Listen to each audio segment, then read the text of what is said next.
अगं इथे एकटीच बसून काय करतेस? आई कुठं गेली? ते गेल्यात बाहेर.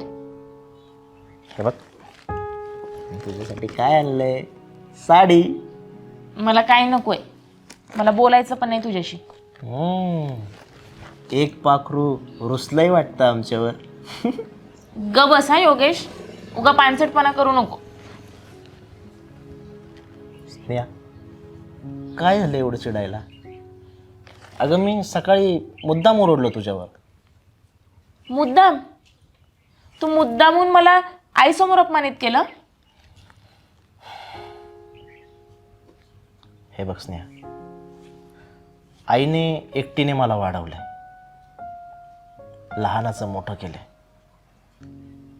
ती तिचं सगळं आयुष्य माझ्यासाठी जगली आणि मी सोडून तिला या जगात दुसरं कोणी नाही.